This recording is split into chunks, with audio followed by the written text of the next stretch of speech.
اوس یو پراپیګنډا ده چې زما دا غوږونه دي خلکو وخوړل، عربو نه، دنیا نه، ټلیفونونه، خطونه، چې دا باړې مسیزو کې یو پیر راوته ده او مولانا صاحب ورته اورېدلی به تاسو پیر راوته ده او مولانا صاحب ورته تله او مولانا صاحب ورته تله او مولانا صاحب.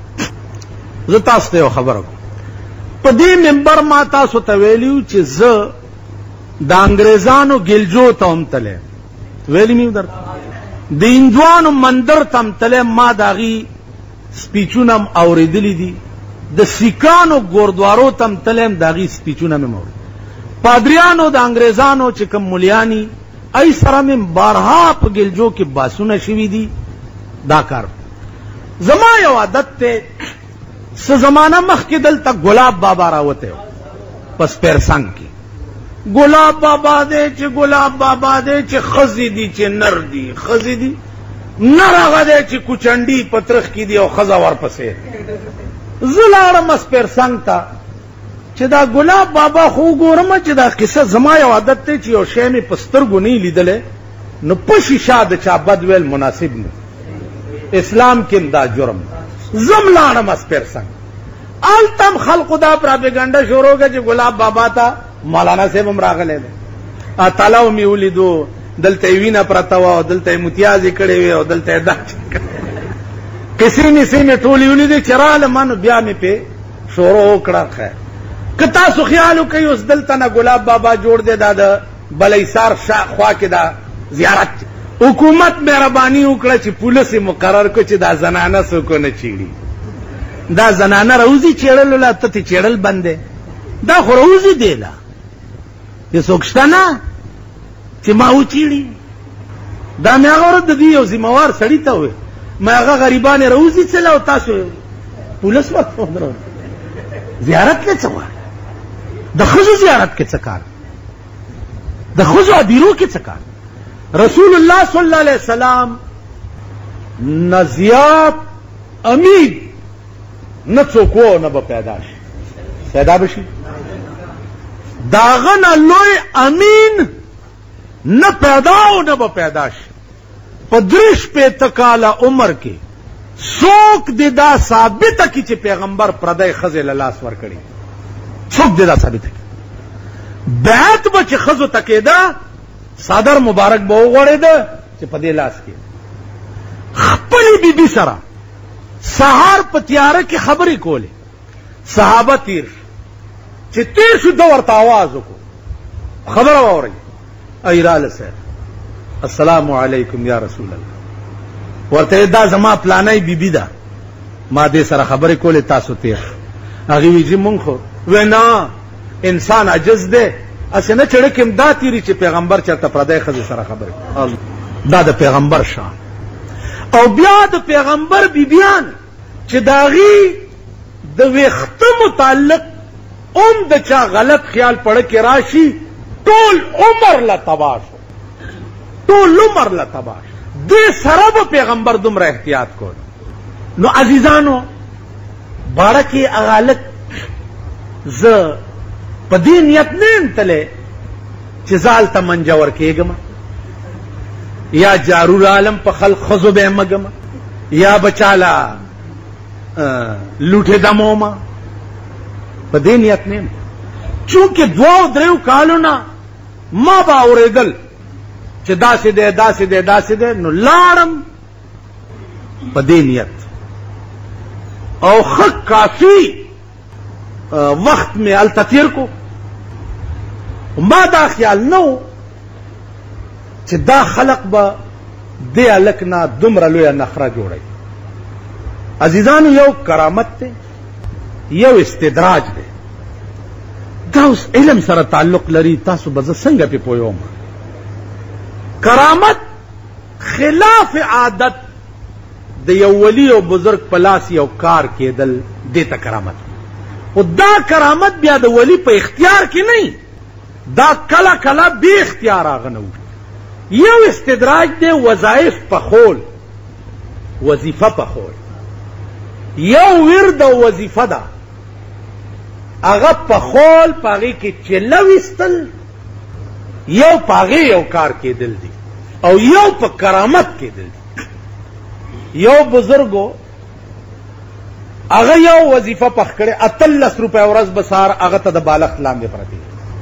ما ته وی چې تر ازه 12 ورځې دی وبو کې چلاو باس دی ولکه به وباسه طالب 15 روپے ورځ مقرر مال خوش کلار خایا وبو کې زنشم کې ناس خوش کلار راته خدا دا زما د طالبګیرای زمانہ وا او هغه زمانہ وا چې دا جمعات چې چا کې زد لګیا مونږ کوم د دې جمعات تکیدلی مرچکی او سړی وظیفه به مونږ خوري او سبق بم دی پیاس پانا بم سوڑ سکڑک نہ تاولا آبم خورو سبق بم دی دا زمانہ وا وظیفه را تو خدا چې دا پلانې وظیفه یوش شپه آرش پا یوش سوا کرته وایا تبیا ګور په منبر ناستم دروغ ویل د ایمان تاوان یوش کې میغه چلا په حقړه کنه جی سار با چر پاسې دما او چې د کوره براوتم څوک سړی بو 2 روپے به راکې روزانه مناسب والا د او د واقف سړی په شکل کې نو ماوی چې دا واقف خلق دی. هغه زمانہ کې زر امداس کې اوسه یو ورځ مې یو نه تاسو کو چې الکه 2 ځل تا مال د 2 روپے راکې هغه ما ته قسم وخوړ چې مان دي درکړي. تاسو خیال راغی عرض مې داو چې دا اوراد دي دا دی پیرانو پسې چې دا خلق بے پناه منډي وای. اوس درته یو ورت خیم کنه جی تی شروع کا ته ګوره چې تانا جنډې بابا جوړیږي کنا دنیا بدن غیر چاته. اللهم سخر لي كل مخلوق بحرمة سيد الابرار والله المستعان على ما تصفون.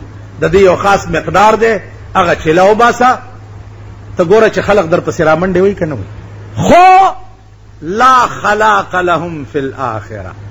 دنیا کې هغه وظیفه کول چې پیسې پیراشي یا خلق میں تسخیر او تابع شي د دې سړی په آخرت کې هیڅ حساب نه.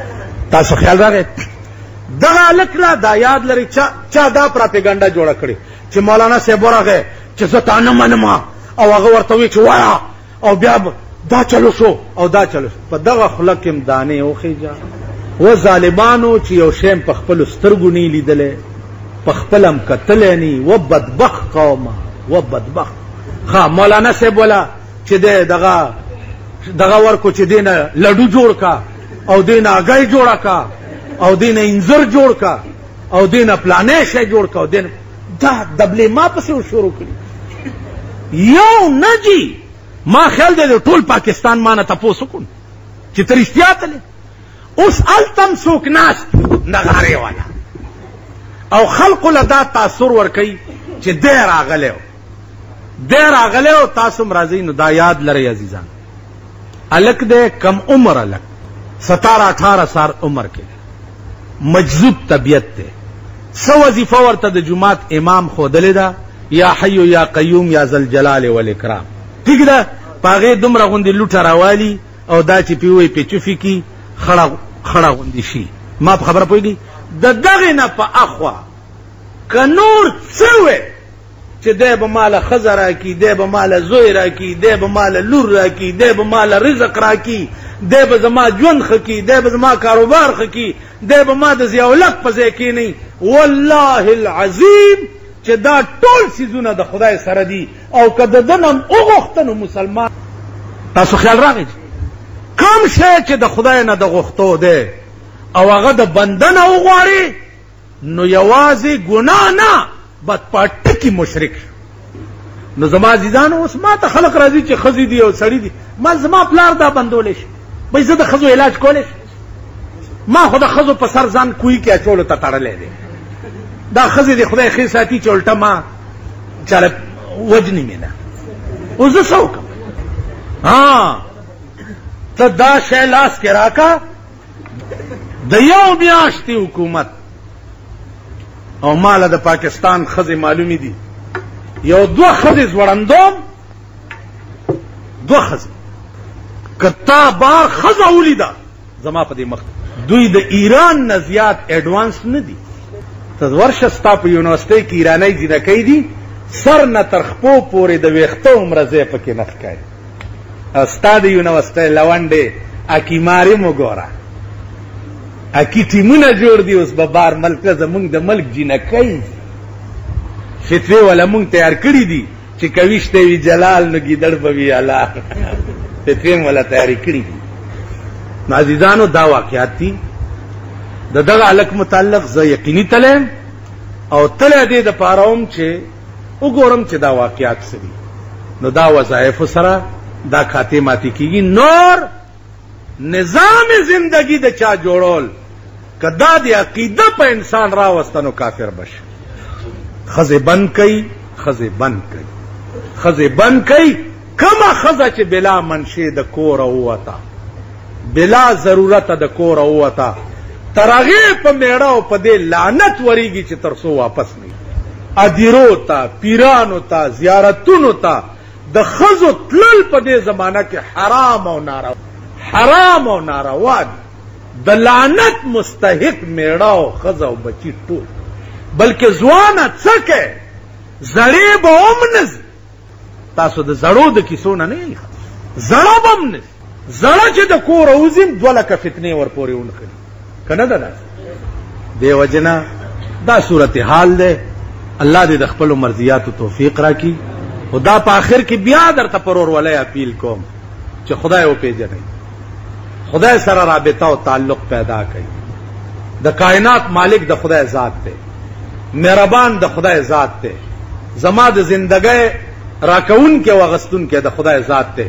دا اختیار په ټول کائنات کې د بل هیچا سره نشته سوا د خدای. شیخ عبدالقادر جیلانی رحمت الله علیه ډېر لوی سړی داغه د ایمان عالم داو ماشوم دی او په قافله کې سبق پسې روان دی سبق پسې په قافله ډاکه پرېوته اغلو دته وې تا سره خو څه نشته ویجی دې ګریوان کې راته مور څه ګنډلي چې وې کته هغې کې اشرفه یې ګنډلې وې وی بچیا منکر ولې نه شوې وې زه چې د کوره راوتمه نو مور راته وی چې دروغ ونه ویل نو که مې ویلی وی چې ما سره څه نشته نو د مور وصیت به مې بجا نه وراوړې. دا د شیخ عبدالقادر جیلانی رحمت الله علیه د بچپن ایمان دا. اوس دې خلقو چې څه کړي دي ځان لی کړي. اوس ما دا ټکې 2-3 ځله ووې چې دوی څه کړي ځان لی کړي نو دا چا ویلی دي چې ځان لی کړي او مونږ له څه نشي کولی. دا قرآن ویلی تلک امت قد خلت لها ما کسبت ولکم ما کسبتم ولا تسألون عما كانوا يعملون. تلک امت قد خلت لها ما کسبت. الله وی دا وړاندې چې کومې ډلې ذکر تیر شو داغه ډله وه چې دوی د پاره کارآمد به هغه شی وي چې کوم دوی په دنیا کې کړی و چې دوی څه کړي دوی له به هغه په کار راځي. ولکم ما کسبتم او تاسو د پاره به هغه شی په کار راځي چې کوم تاسو کوئ. ولکم وای ما کسبتم کوم شی چې تاسو کسب کوئ هغه تاسو د پاره کارآمد. ولا تسألون عما كانوا يعملون. الله وی تاسو نه به پوښتنه د هغوی د عمل نه کی تاسو نه به ستاسو د عمل تپوس کیږي هغې نه به د هغې د عمل تپوس کیږي. ای چې څه کړي ځان لی کارآمد تا چې څه کړي طالب دام شته چې قیامت کې به د هر چا خپل پیټې په سر اوج دام قرآن کې ولا تزر وازرة وزر اخرى. قیامت کې به د هر سړي خپل خپل پنډوکې په سري. دام قرآن کې دی چې هر سړي به خپل پاسپورټ یو ځان به پې تېر باسي او جی دام قرآن کې دی. وکل انسان الزمناه طائره فی عنقه وکل انسان الزمناه طائره فی عنقه. کل انسان کل حرف سور دے کل ہم انسانان الزمناه طائره فی عنقه دار سړی بخپل خپل پروانه په مړی کې ځوړنګي. ولا قرآن کې چې راځي الا ان اولیاء الله لا خوف علیهم ولا هم يحزنون، خبر راشي په اعلام کې ده اولیاء الله لا خوف علیهم، خوف بنی پدی ولا يحزنون او نه بغمجن. خبر اوس په اعلام کې ده راشي دا تحقیقو کې چې دا لام کم لام دی عزیزانو. دا لا نفی جنس نه ده، لا نفی جنس نه ده، دا لام مشابه بلیسا لا نفی. تاسو خیال راغی لا خوف علیهم، خوف بیا په دوه قسمه ده، یو خوف طبعی ده او یو خوف من الله ده. الله فرمای لا خوف، چا چې په دنیا کې ژوند خدای توقف کړی د قیامت پر ورځ به د الله د طرف نه په دوی څه خوف نه. اما طبعی خوف لرزا او یرا د خدای د جلال ورځ د قهر او د غضب ورځ دینه به پیغمبرانم په امن کې نه. ما خبره پوهیږئ طبعی خوف په پیغمبرانو تاری وي. د دې څه دلیل دی چې طبعی خوف په پیغمبرانو تاری وي؟ وګوره د مسلم لوی روایتونه آدم علیہ السلام ته قوم ورشي چې راشه حساب نه شروع کیږي، تباہ شو غرق شو، خدای ته وایا چې حساب شروع شي.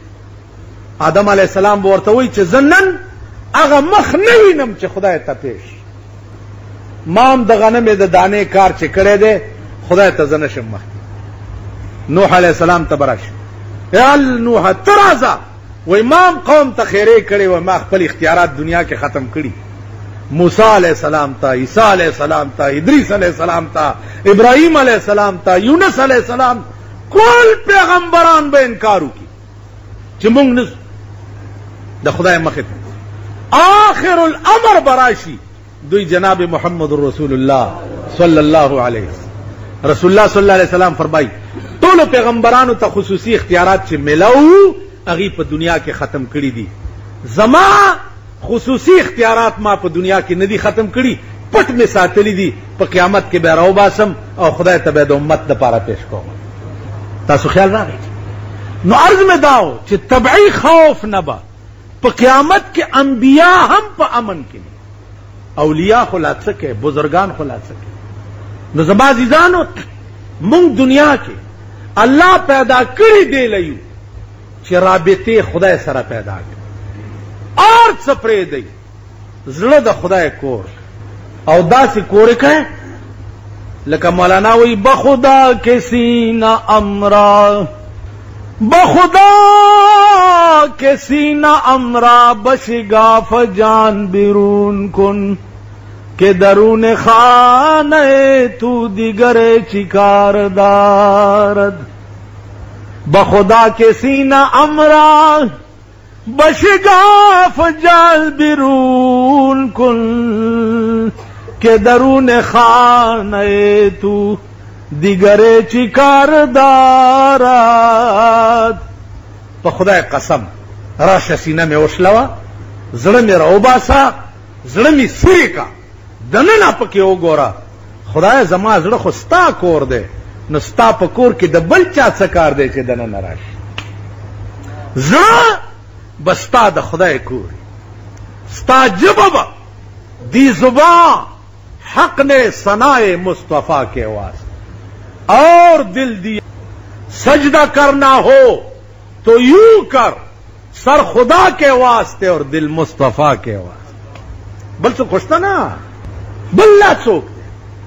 نو زما عزیزانو زما متعلق خبرې ډېرې دي، بار بار به اورئ، ما برخلاف بم ډېرې، ځکه چې زمونږ دا خبرې چې خلک اوري دا خزه مزه دا د خزه اوس دا ټټوان خو ډېر زیات دي چې د چا خزه رړۍ ګډي بار ګرځي، ای چې دا زما خبرې ووري نو ما په سیم څه لکۍ وتړي، څه خو وایي بدره دم وایي، کنځلې بم کوي، کله به وایي چې دا بجلیګر مولا وی سی آرونه ګوري، کله به څه وایي بلا توره ورپسې لګیا دي. هغه وایي کیا ڈر ہے اگر ساری خدائی ہو مخالف، کافی ہے اگر ایک خدا میرے لیے. زما خدای په دې پوه دی چې زه وی سی آر ګورم که زه ټلویزیون ګورم یا زما کور کې شته که نشته یا زما ښځې یا لوڼو سرونه کټ کړي دي یا بربنډې ګرځي یا پلانې خدا د ټاک بړواګان والله کرانه خلاص زما ښځو ټرایانې خلکو شروع کړي دي زمونږ کور ته ښځې راشي خو چې زمونږ ښځې لوڼه وګوري آی وای خدای دې تباه کړي او دا مونږ ته خو خلکو داسې وي او داسې وي ګورئ څوک راشي کوټه کې ګرځي ټلویزیون لټوي ٹھیک ده لګیا به خو زم والله که تاسو پرېږدئ